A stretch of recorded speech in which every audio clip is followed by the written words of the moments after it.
चलिए आज इतिहास के एक ऐसे चैप्टर में चलते हैं जहां से यूपीएससी और एसएससी जैसी परीक्षाओं में अक्सर सवाल पूछे जाते हैं। आज हम बात करेंगे दक्कन की एक महान शक्ति चालुक्य राजवंश की। तो शुरुआत ही एक बड़े सवाल से करते हैं। सोचिए, उत्तर भारत का वो महान सम्राट हर्षवर्धन, जिसने लगभग पूरे नॉर्थ इंडिया को जीत लिया था, आखिर कौन था वो जिसने उसे दक्षिण में आकर रोक दिया? जी हाँ, वो कोई और नहीं बल्कि चालुक्य वंश का सबसे महान सम्राट पुलकेशिन द्वितीय था। और बस यही एक फैक्ट चालुक्य राजवंश की ताकत और उसके महत्व को समझने के लिए काफी है। तो चलिए, आज की इस चर्चा में हम इस शानदार राजवंश की पूरी कहानी समझेंगे।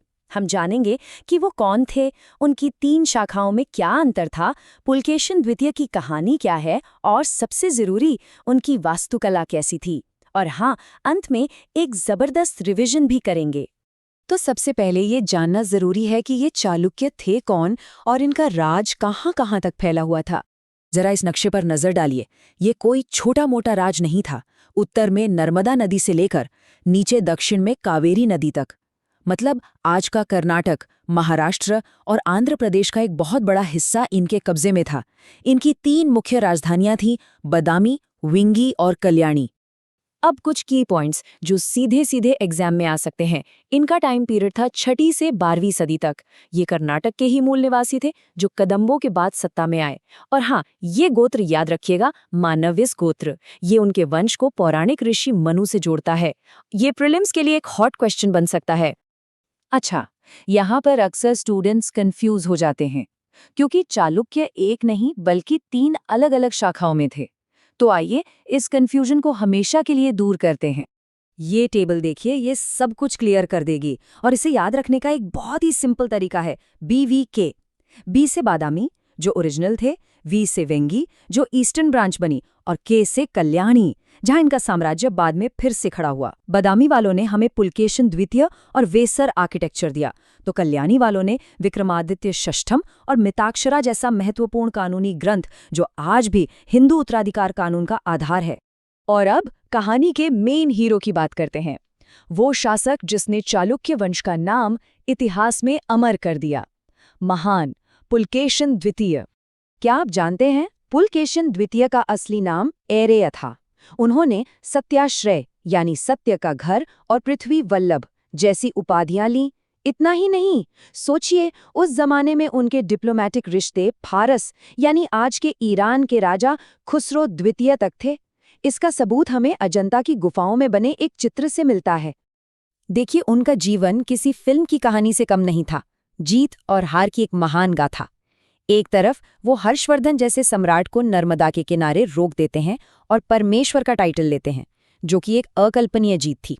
और दूसरी तरफ अपने जीवन के अंत में वो पल्लव राजा नरसिंहवर्मन प्रथम से वातापी की लड़ाई में हार जाते हैं और मारे जाते हैं। इतिहास के उतार चढ़ाव का ये बेहतरीन उदाहरण है। तो राजनीति और युद्धों से आगे बढ़ते हैं और देखते हैं कि चालुक्यों का एडमिनिस्ट्रेशन और समाज कैसा था। ये टॉपिक यूपीएससी मेंस के लिए बहुत इंपॉर्टेंट है। उस समय भारत आए चीनी यात्री हुएनसांग ने अपनी आंखों से जो देखा वो बहुत दिलचस्प है। उन्होंने चालुक्यों की एक बेहद ताकतवर सेना के बारे में लिखा।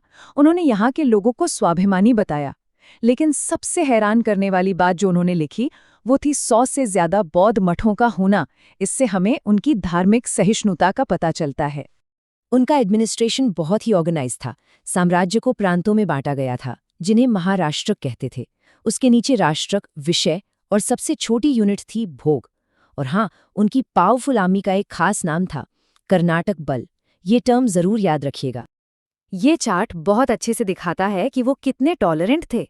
देखिए, राजा खुद तो वैष्णव थे, लेकिन उन्होंने जैन धर्म को भी पूरा सपोर्ट दिया। अरे, पुलकेशिन का जो दरबारी कवि था रवि कीर्ति, वो खुद एक जैन था। और जैसा हुएनसांग ने बताया, बौद्ध धर्म भी फल फूल रहा था, जिसका सबूत है अजंता की गुफाओं का विकास। अब आते हैं चालुक्यों की सबसे बड़ी देन पर, उनकी विरासत जो आज भी पत्थरों में जिंदा है, उनकी अनोखी वास्तुकला जिसे हम कहते हैं वेसर शैली। तो ये वेसर शैली है क्या? सिंपल भाषा में समझिए, ये एक आर्किटेक्चरल फ्यूजन डिश है। उन्होंने क्या किया, नॉर्थ इंडिया की नागर स्टाइल और साउथ इंडिया की द्रविड़ स्टाइल, दोनों के बेस्ट एलिमेंट्स को लिया और उन्हें मिलाकर एक बिल्कुल नई अपनी स्टाइल बना दी। यही है वेसर, दक्कन की अपनी पहचान। और ये स्टाइल एक दिन में नहीं बनी, इसका विकास 3 स्टेज में हुआ। पहला स्टेज था ऐहोल, जिसे भारतीय वास्तुकला का पालना कहते हैं।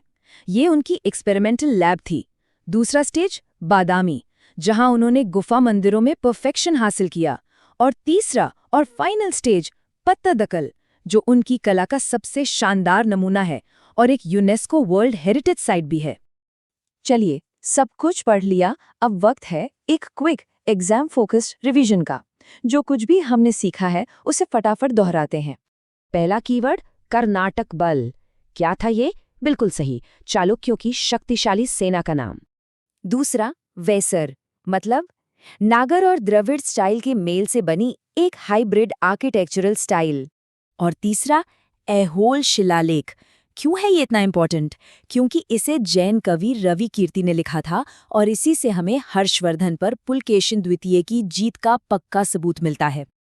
ठीक है, अब एक सवाल आपकी प्रैक्टिस के लिए।